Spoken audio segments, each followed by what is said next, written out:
Yeah, the mall is being sold and redeveloped. Channel 2 Sophia Beausoleil is at the mall and joins us live. Sophia?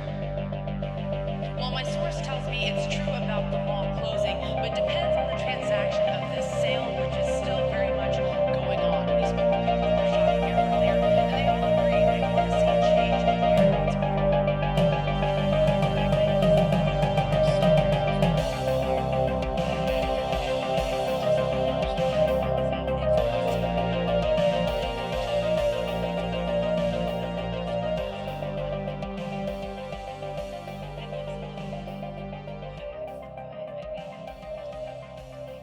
Hey, what's up guys? My name is Sal, and this is another expedition log. On today's expedition, we are visiting the second to last place from my 2018 Gulf Mall tour. When I first heard about this mall, I only knew that it had a pretty low occupancy and that it was in a pretty sketchy part of town. But of course, I had to make the trek out there to Houston to see this place. But when I finally got there, it became incredibly apparent to me that the area just wasn't sketchy, it was actually pretty dangerous. And during my walkthrough of this mall, there were a couple of guys that were constantly following me all over the place. And throughout the video, I challenge you to spot these 3 occurrences. And there are 3 of them where you see these guys kind of either waiting for me in a doorway or waiting for me to come out of a store. And then there was a time that I followed them. But this mall has some incredible history to it. Some incredibly sad history. There are some wonderful parts of this mall that are lost in time. It's super vintage and there's a lot of aesthetic charm to this place. While the mall at its center has some business still happening, the center of the mall is doing okay, at least when I went in 2018. Every single concourse to courtyard is dead. Every single one of those places that had an anchor is now dead. The mall has a beating heart, but every single one of its limbs is dead.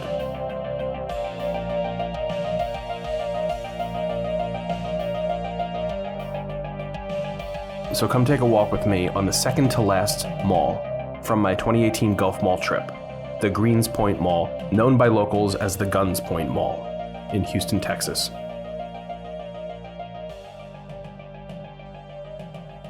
But first, a word from our sponsor, The Wolfman, trying to sell you furniture. Hi friends, I'm here at one of my 5 unclaimed furniture mart showrooms to show you we have a complete lineup. God damn it. All right, let's start at the top. We'll just do it all. Let's go. We're going to do it this time. Go. I'm the Wolfman. And I'm Donna, and today's top story is Gallery Furniture is overstocked and Wolfman wants to sell to make room for new inventory. Wolfman? That's right, Donna. Get this Queen Anne chair for $77, this 4-piece bedroom suit for $99, or this day bed for $38. That's the top story from Gallery Furniture, located at 2511 Roosevelt Highway in College Park and 1600 Brownsbridge Road in Gainesville. All right, let's start at the top. We'll just do it all. Let's go. We're going to do it this time. Go. Dad, you've got your prices so low, you're confused. Wolfman, how's the weather? It's raining and I hope you brought your umbrella. And hey, ask for the Wolfman. Hi, friend. We'd like you to... Hi, friend. We'd like... Okay, we'll just do it all. Let's go. We're going to do it this time. Go. And we're going home. Ask for the Wolfman. 1, 2, 3. Hey, ask for the Wolfman. You still ask for the Wolfman. Hey, I may be confused, but you still ask for the Wolfman. All right, let's start at the top. We'll just do it all. Let's go. We're going to do it this time. Go. God damn, we're going home. In 1974, news erupted that Federated Department Stores Realty was set to begin construction of a shopping mall at the center of I-45 and the North Belt in Houston, Texas. At 1.2 million square feet, the mall would dwarf some of Houston's earliest shopping centers. The mall had its grand opening on August 5th, 1976, with its first anchor, Foley's, and Sears just opening a few days prior. The Foley's brand was actually owned by Federated Department Stores. At the opening of the mall, the Houston police mounted officers even patrolled the parking lot on horseback as a sign of security to give a sense of strong confidence to shoppers and employees.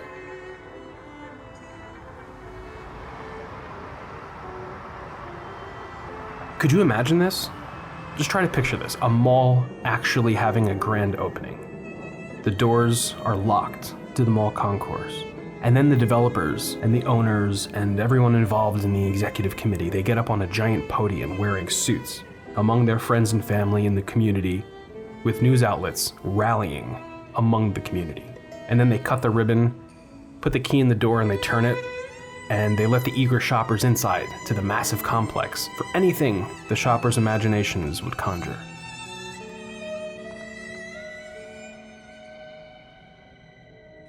But today, it's the complete opposite. Developers are locking the doors to the mall with no fanfare. Almost in the dark of night, they're locking the doors while the exterior anchors remain open, keeping prying eyes away from the cavernous maze of empty hallways, only to avert the public attention away from the catacombs of yesterday's retail.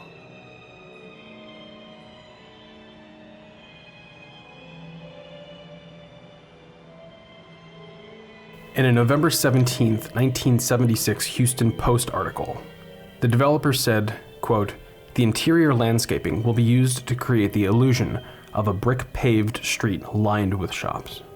Natural light from clerestories and skylights will permit planting full-grown trees into 3 courtyards," unquote. Close quote. The mall was designed to have the feel of New York's Central Park, with full-size ficus trees adorning every courtyard, and even in the center court. There was a waterfall that you could walk through to get to a cafe in the food court, which must have been amazing.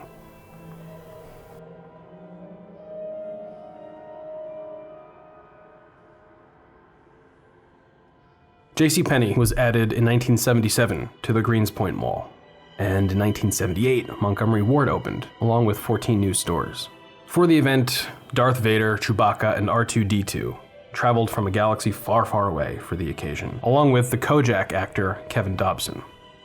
This was a big event, and the community was looking forward to this for a long time. So this mall was a huge deal for this area. The mall even had some art installation that was incredibly fascinating, and I believe that this sculpture I'm about to talk about was at the courtyard at the end of this concourse that we'll see in a second. And according to a 1978 Houston Chronicle article, the piece was called Almost Calculated, and it was a musical structure that was composed of 24 counterbalanced tubes, which were controlled by a constant flow of water. And as the tubes descended, they struck the brass and antique cymbals, which were cut to create 5 distinct notes. And this was created by Baltimore sculptors Bill Powell and Dan Sellers, and it must have been amazing. But today, there's no music in this courtyard.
Hi. Just looking around.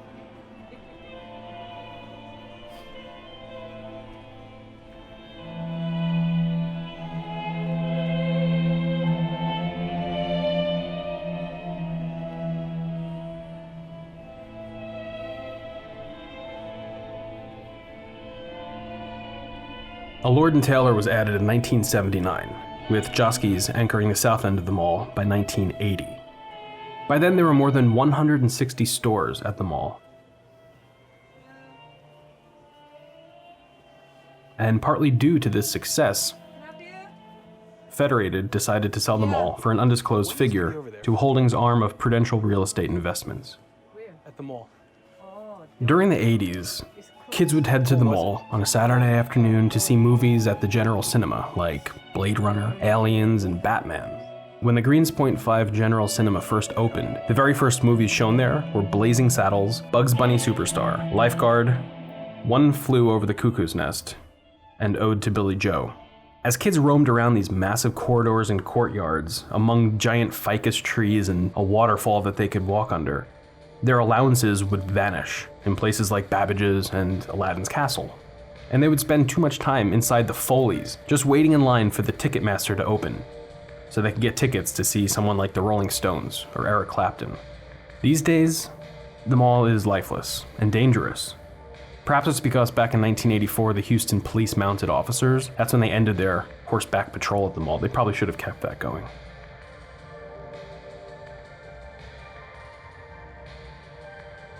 By the mid to late 1980s, the Greenspoint Mall was not only a sprawling complex for urban and suburban shoppers alike, but it was becoming a haven for muggers, killers, thieves, and rapists. In 1986, during a 12-month-long sting operation where Houston police would plant flashy, expensive cars in the parking lots of 8 Houston area malls, Greenspoint led the pack in cars stolen with 360 total Grand Theft Auto cases. Alameda Mall was second with 334. 1 year later, after Campo took over Allied stores, the Joski's was converted into a Dillard's in late 1987. In a plan to revitalize the mall, just 12 years after its opening, Prudential would pump in $7 million in renovations, bringing a fresh look to the mall. Which is kind of surprising to me that they felt they needed to do so much just after the first decade of the mall's operation. And I don't believe they did much during that renovation, and I couldn't really find much on exactly what they did. So if you're from this area and you remember back in 1988, 1989, what exactly changed here? If you could tell me in the comments, that would be awesome. Lord & Taylor had its 51 stores owned by the May Company at the time it came to the mall in 1979. However, by 1989, the May Company began selling some of its Lord & Taylor locations to California-based Mervyn's, of which the Greenspoint Mall location was one. And by 1990, the conversion from Lord & Taylor to Mervyn's was complete. You see, back then, there really were no malls that were crime-free. I'm sure that's even the case today. You know, there's crime at most malls. But it seems the crime was much worse back then. Into the early 90s, the surveillance state was far less stringent and prevalent as it is now, with the internet and Big Brother and the Internet of Things watching everything constantly. Back then, the shadows were home to many of the skeletons that lurked around some of these immense courtyards at night, and they could hide there because the only thing they contended with were closed-circuit television systems. However, there were 2 high-profile cases that began the stigma that attached to this mall between 1991 and 1992, and they would permanently scar the reputation of Greenspoint. One evening in September 1991, an off-duty sheriff's deputy named Roxanne Alley, wife and mother of 4, and serving with the police department for 4 years at the time, was walking to her car parked near Dillard's when the witnesses saw 2 armed men force her inside her Ford Aerostar van. About 90 minutes later, authorities found Alley's van engulfed in flames near TC Jester and Laurel Creek. A short time after that, Alley's body was found less than a mile away from the burned van with gunshot wounds to her head. Until today, the murder remains unsolved.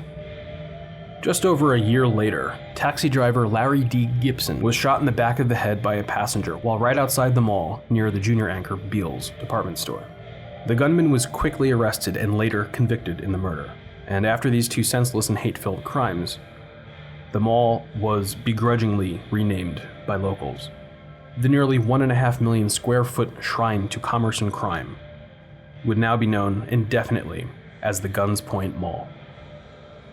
Shortly after these 2 murders, between 1991 and 92, the Houston PD brought a persistent presence into the mall which they hoped would give shoppers and mall employees alike a greater sense of security. The mall would suffer further through the 90s, with the construction and direct competition of the Woodlands Mall, Deerbrook Mall, and the Willowbrook Mall. These three would give shoppers an alternative and a safer place to shop, which hurt the mall in years to come. Prudential would place the mall for sale in the late 1990s, and by 1998, the now 1.7 million square foot mall was purchased by the man who produced the film Crash, Bob Yari, through his purchasing arm, Day Properties, which would later become Tri-Yar Company. As part of this deal, they also purchased the Mervyn's property and the building for JCPenney, who decided to shutter in 2000. Montgomery would also shutter their doors just 1 year later in 2001.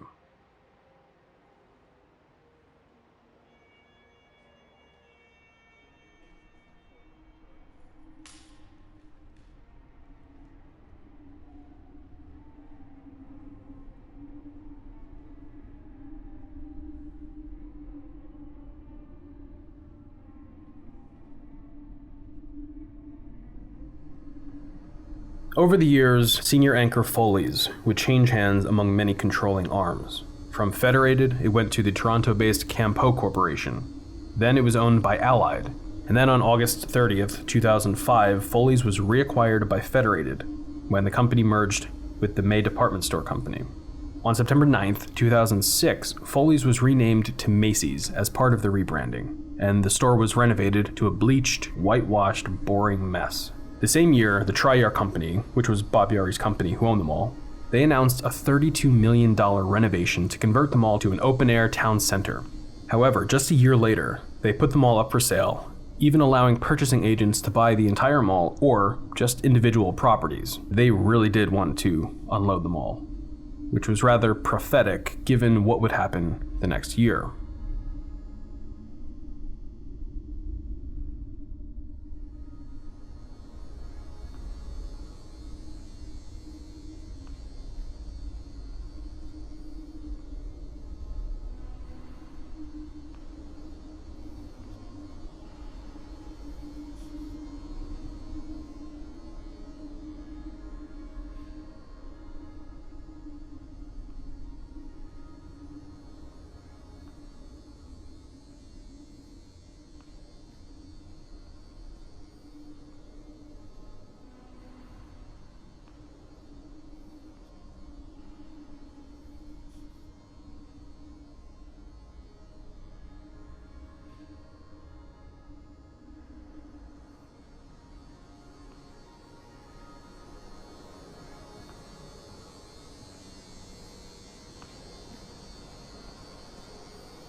On Tuesday, November 27th, 2007, Ohio native Jason Hawkins, who was facing some personal issues, such as a failed marriage, a pretty heavy child support case which was pending in Cleveland, and inevitable eviction from his apartment.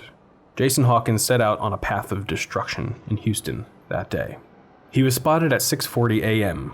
that Tuesday morning walking out of his local AT&T store where he worked, and moments later the building was reportedly up in flames. He then went to the gym at the Greenspoint Mall, leaving shortly before 10 a.m. to call his ex-wife. "This is Jason. I'm in Houston," he said calmly in a taped message. "I've done some terrible things down here as well as some good things, but I love you to death. Yes, this is a farewell type phone call, unfortunately. So I guess if you watch the Houston news, you'll see me." Close quote.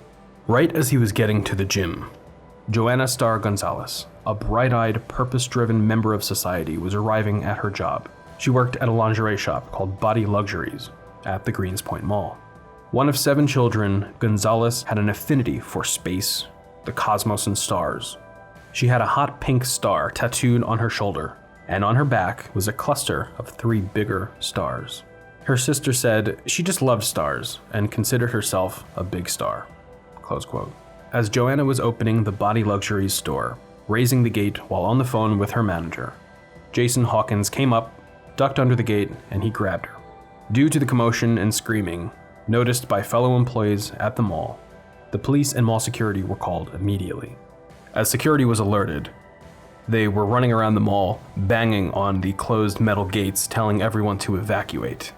And back at Body Luxuries, I can't help but think that what Joanna was looking at in those moments of peril, as she was being held by Jason, as she was looking around the mall at the ficus trees and the waterfall and listening to all the commotion and taking in the sights in what were most likely her last moments. In the moments before the police arrived, mall security attempted to intervene, but police said security backed off after Hawkins grabbed Gonzalez by the neck and pointed a gun at her head. Hawkins pulled the trigger, killing Joanna instantly. He then calmly walked behind the counter at the Body Luxuries lingerie shop, and like a coward that couldn't face his life and problems like a real man, he shot himself, leaving behind just pain and anguish for the families affected by this senseless murder.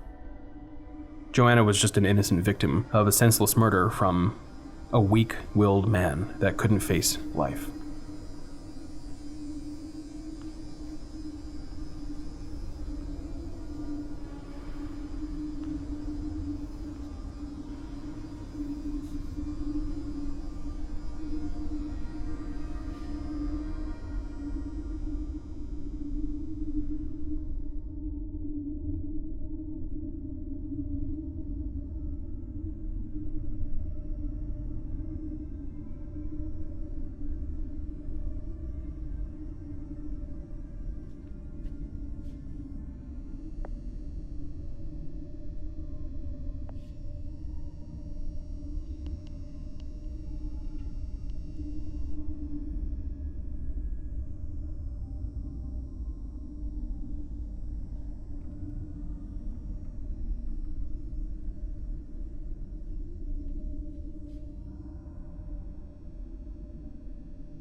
Sears left the mall in 2010, and in an effort to show signs of revitalization, the 10 years long vacant JCPenney building was demolished, paving the way for the future of Greenspoint.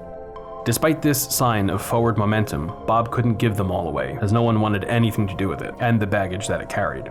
It's a dangerous area, wrought with crime, and to sell the mall would mean a certain loss, so Bob decided to just cling onto the property and let it rot over the years. His intent seems to be to draw as little attention to the mall as possible, after everything that has brought such bad press to this property. The mall went radio silent for years, with the only news coming up each year of the annual parking lot carnival for the local community, and attract less and less of a crowd each year. In 2016, news broke of a group of investors called Global Plaza Union, which was led by Chinese investors, who were in the late stages of purchasing the mall, and who also had plans to immediately turn it into a mixed-use development once the transaction was complete. Macy's decided to bail in 2017, and Dillard's followed suit in late 2018, both shuttering their doors. As of today, the only two places occupying a majority of the space, and I'm really hesitant to call them anchors, I don't think they are, but they do hold the most square footage at the mall out of any one tenant, and out of the 6 former senior anchor buildings, only 2 of these remain.